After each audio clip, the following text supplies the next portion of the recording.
सचिन जी, नवादा बिहार से। राधे राधे महाराज जी। महाराज जी, आपकी तरह चमकने के लिए कितना भजन करना पड़ेगा? जी कह रहे हैं काफी भजन थोड़ा सा हो रहा है बट चमक नहीं आ रही। अरे यार, ये चमक वमक सब मिट्टी में मिल जाएगी। कुछ दिन बाद जो है राख का ढेर हो जाएगा शरीर। शरीर की चमक में मत फंसो यार, भगवान की भक्ति में फंसो तो मुख प्रसन्न तन तेज विराजा, कीने रामचंद्र कर काजा।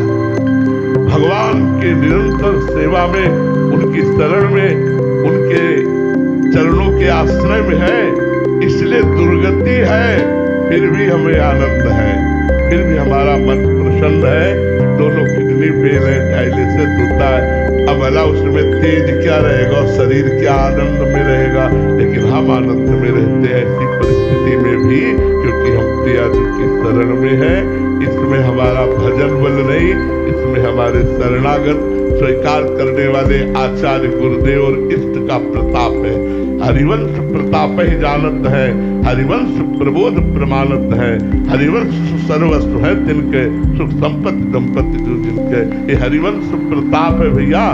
अगर कुछ अच्छा है वो भगवान की शरणागति से, जो कुछ बुरा है वो सब हमारा। कृपा भगवान की, हमारी और भगवान की होड़ चल रही है।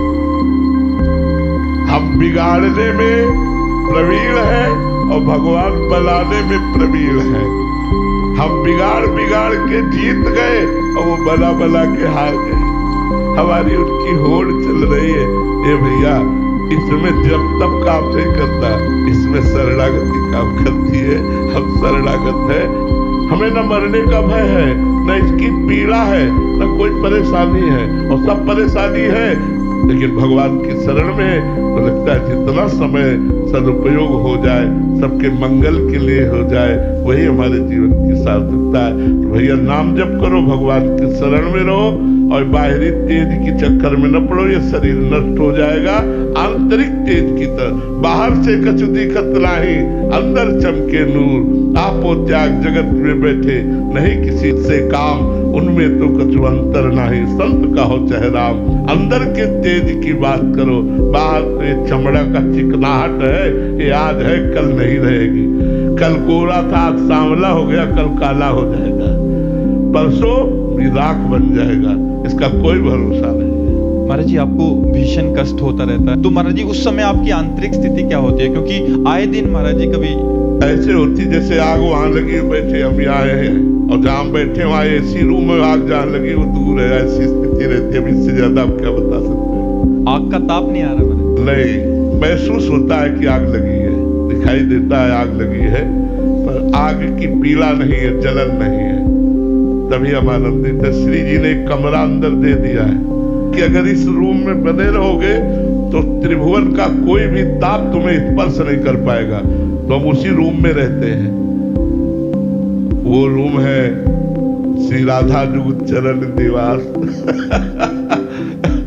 तो वही वो श्री राधे पदरस विलासे मम मनहा, प्यारी जू के गोरे चरणारविंद। उन्हीं का बल है और उन्हीं के चरणों के बल से कोई कष्ट नहीं। हम बहुत आनंदित हैं, हमें कोई कष्ट नहीं। महाराज जी, हम सबको भी कमरा मिल सकता है? कोशिश तो यही कर रहे हैं कि आप सब लोग, हमारा एसी रूम इतना बड़ा है कि पूरा ब्रह्मांड ना जाए तो भी उसमें कमी नहीं होगी। हमारे शरणागत दाता का जो दिया हुआ एसी रूम है, पूरा ब्रह्मांड ना जाए तो भी वो कमरा बड़ा ही रहेगा, छोटा नहीं होगा। इसीलिए तो शरणागति की महिमा है। आ जाओ, जुड़ जाओ श्री जी से, राधा राधा रटने लगो, आनंदित हो जाओ। ओम प्रकाश साहू जी, राधे राधे महाराज जी।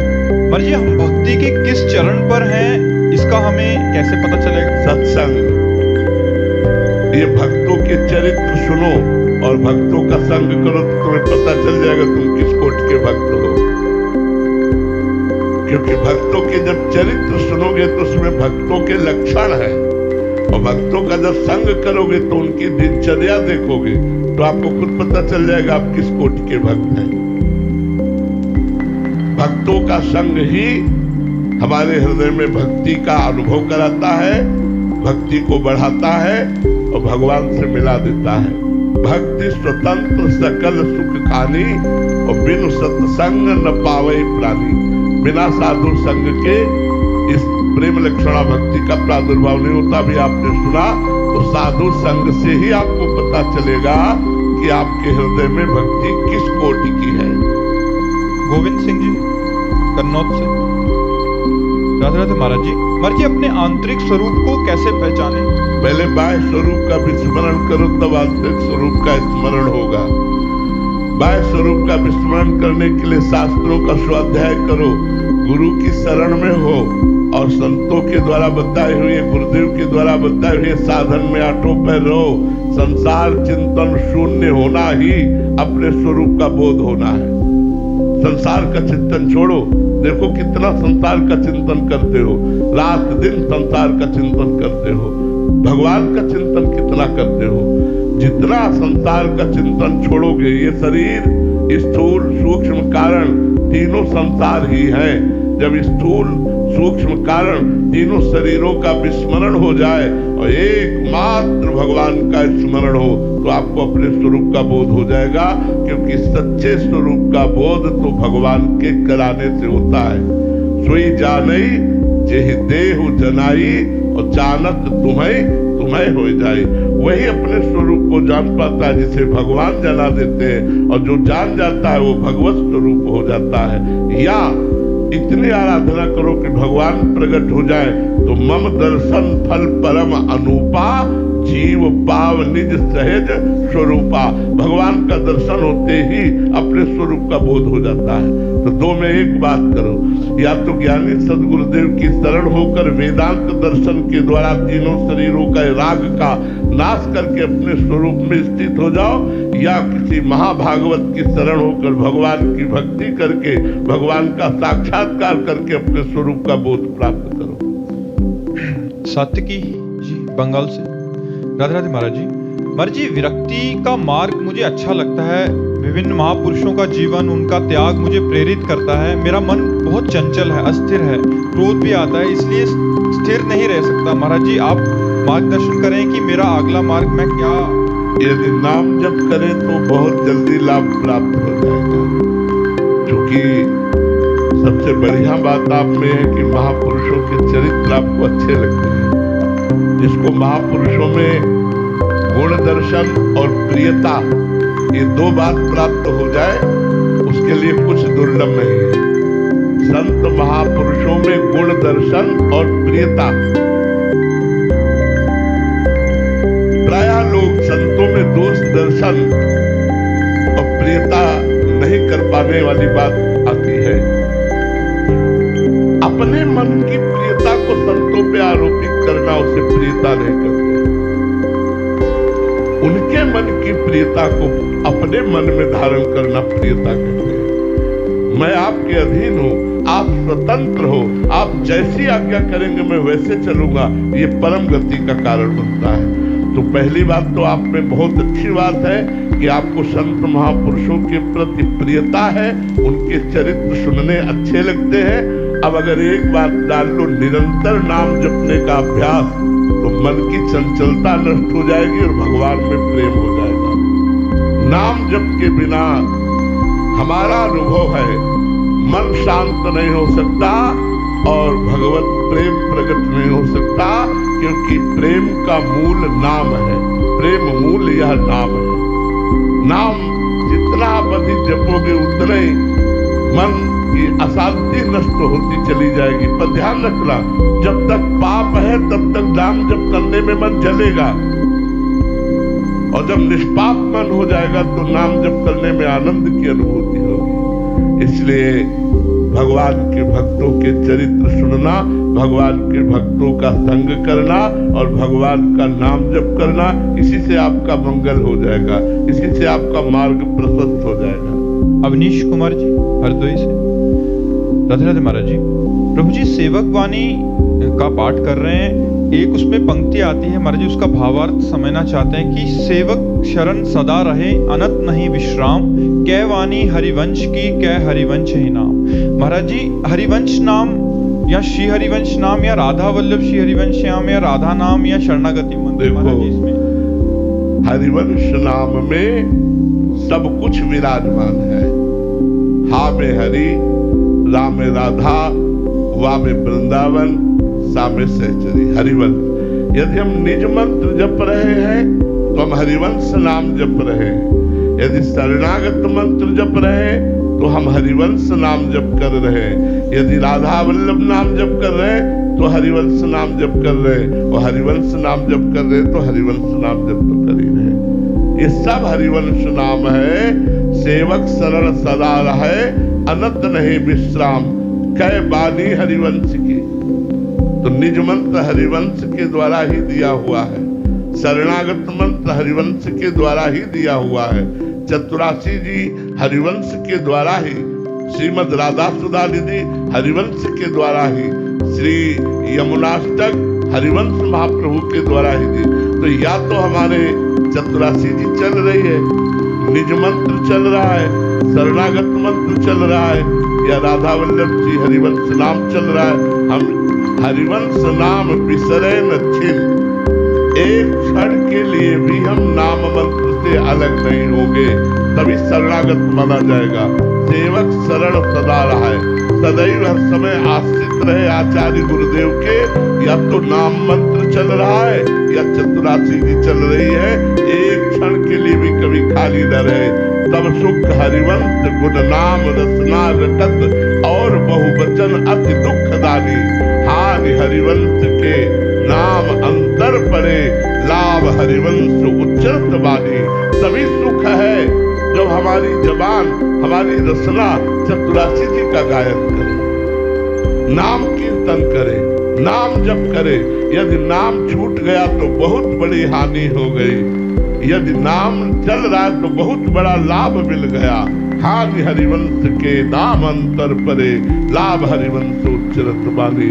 तो सेवक शरण सदा रहे, अनंत नहीं विश्राम, कै बानी हरिवंश की, कै हरिवंश नाम। तो हरिवंश नाम में शरणागत मंत्र, निज मंत्र, राधा वल्लभ लाल का नाम और हरिवंश नाम सब एक ही है, और उसमें भेद ना करे।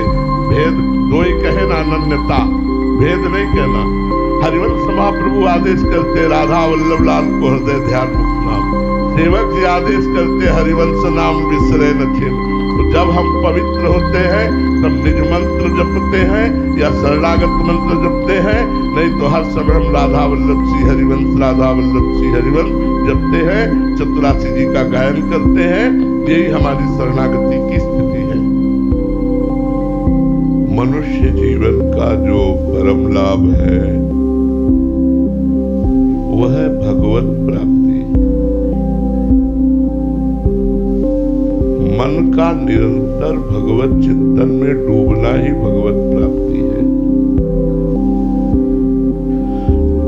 दुष्संग मन को संसार के भोगों में फंसाता है। इसलिए कल थोड़ी चर्चा की थी। ततो दुष्संग मुत्सृज्य सत्सु सज्जेत बुद्धिमान, संत एतस्य छिन्दन्ति मनोव्यासंग मुक्ति भी। जिसे कल्याण चाहना है, मोक्ष चाहना है, सुख चाहना है, शांति चाहना है, ततो दुस्संग मुत्सृज्य, दुस्संग का त्याग होना चाहिए, कुसंग का त्याग होना चाहिए। अब हम व्यक्ति के कुसंग से बचते हैं, लेकिन वृत्ति के कुसंग से बचना कठिन हो जाता है। दो प्रकार का कुसंग होता है, एक व्यक्ति का कुसंग और एक वृत्ति का कुसंग। अंदर जो भगवत विमुख करने वाली वृत्ति है उसका हमें त्याग करना चाहिए। बाहर जो भगवत विस्मरण कराने वाले व्यक्ति है, जाके प्रिय राम बैदेही तजिए ताहि कोटि बैरी समझद्यपि परम सदेही। चाहे वो जो रिश्तेदार हो, नातेदार हो, मित्र हो, सगा संबंधी हो, यदि उसके संग से कुसंग की वृत्तियां बढ़ती है, भजन छूटता है, भगवत विमुखता आती है, तो इसे दुष्संग ही कहते हैं। ततो दुत्संग मुत्सृज्य। यदि कल्याण चाहते हो, यदि शांति चाहते हो, तो कुसंग का त्याग करो। तो आप कह रहे हैं कुसंग का त्याग कैसे हो सकता है? अंदर की वृत्ति और बाहर के व्यक्ति का, तो कह रहे संत एतस्य छिंदन्ति मनोव्यासंग मुक्ति भी। यदि संत मिल जाए तो कुसंग का जड़ से नाश हो जाए। बाहरी और भीतरी दोनों प्रकार के कुसंग का नाश किससे होगा? बोले संत से होगा। अब संत की पहचान क्या है? तो कहा संतोनपेक्षा मच्चित्ताः प्रशांताः समदर्शिनः निर्ममा निरहंकारा निर्द्वंद्वा निष्परिग्रहा। कल इसकी चर्चा हुई थी। सत्य वही है जो किसी की अपेक्षा नहीं रखता। वस्तु, व्यक्ति, स्थान, किसी की अपेक्षा नहीं। संत अनपेक्षा बहुत कठिन है। संत से जो लोग जुड़ते हैं, वो संत की अधीनता नहीं स्वीकार करते, संत को अधीन करना चाहते हैं। कोई संत से अपना परम कल्याण कराने के लिए उसकी अधीनता स्वीकार कर ले, ऐसा बिरला ही कोई होता है। वो तो प्रशांत आत्मा है। प्रशांत किसी भी तरह से हलचल हृदय में ना होना। चावल सिद्ध तभी होता है जब दब जाता है। कैसे चावल सिद्ध हो गया ये हम कैसे पहचानते हैं? जितना दबाव दब जाए, और अगर दबा नहीं तो वो सिद्ध नहीं। सिद्ध माने होता परिपक्व हो जाना।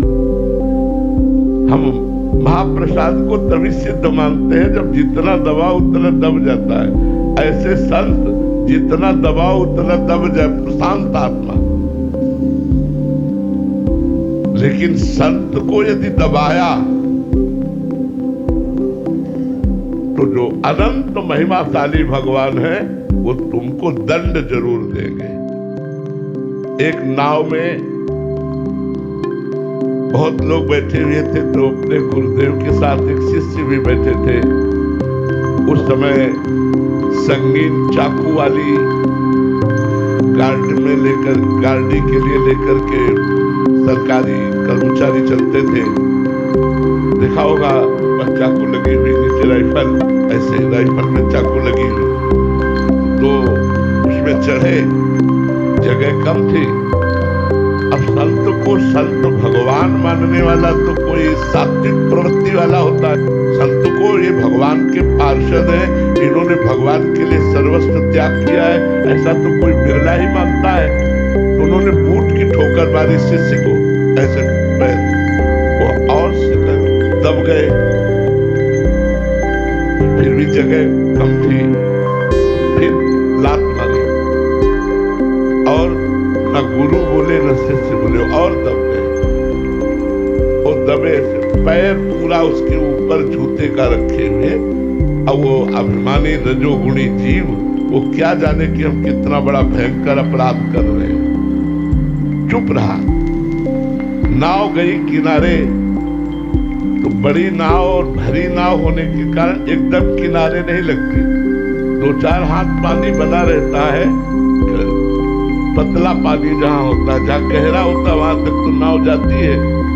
तो कुछ लोग पादुका उतार करके निकल गए, लेकिन वो रजोगुणी आदमी तो उसने राइफल को ऐसे करके और छलांग लगानी चाहिए। जूता फिसला, जिस जूते से संत को दबा रहा था, मार रहा था, फिसला, और उसी की राइफल की चाकू उसके गले में लगी, वो वहीं मर गया।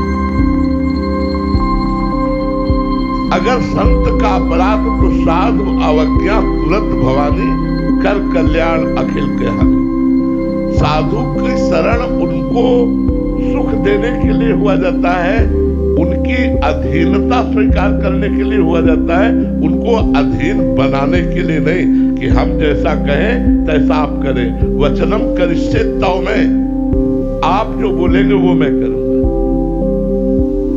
तो पहला हमारे दुष्संग का नाश संत संग से होता है। और संत कैसे होते हैं? तो बोले संतों अपेक्षा, किसी की अपेक्षा नहीं रखते।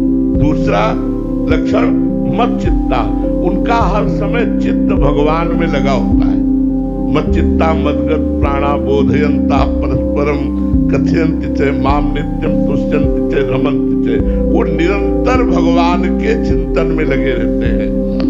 तीसरा प्रशांताहा, जैसे अगाध समुद्र में कोई लहर नहीं उठ सकती, ऐसे ही मान अपमान दुख सुख लाभ हानि होने पर उनके हृदय में कोई लहर ना उठे, वो प्रशांतात्मा महात्मा। समदर्शिना, सब में एक ही परम तत्व भगवान को देखना। निर्ममाहा, किसी से ममता न रखना। निरहंकारा, किसी भी तरह का अहंकार न होना। निर्द्वंद्वा, सुख दुख लाभ हानि निंदा स्तुति सबसे ऊपर उठे होते हैं महात्मा जन। और वो सबसे खास बात निष्परिग्रह, भगवान के सिवा उनके पास कुछ नहीं होता। चक्रवर्ती सम्राट अम्बरीश जी है, पर भगवान के सिवा उनका कहीं भी अयम नहीं है कि मेरे पास कुछ है। संत कौन? जो किसी से अपेक्षा नहीं रखता, जिसका चित्त भगवान में लगा हुआ है, जो किंचन मात्र भी किसी परिस्थिति में उद्वेग को प्राप्त नहीं होता, जो सब में एक तत्व भगवान को देखता है, जो ममता रहित है, जो अहंकार रहित है, जो भगवान के सिवा किसी वस्तु व्यक्ति स्थान को अपना नहीं मानता। आप कह रहे हैं कि चेष्टु नित्यम महाभाग, महाभागेश मत्कथाः संभवन्ते हितानृणाम जुषताम प्रपुन्नन्त्यकम्। कोई बड़ा भाग्यशाली होता है जिसको ऐसे संतों का संग मिलता है। वह महाभाग उन संतों के मुख से मेरी चर्चा, मेरी महिमा और मेरे सिद्धांत को सुनते हैं।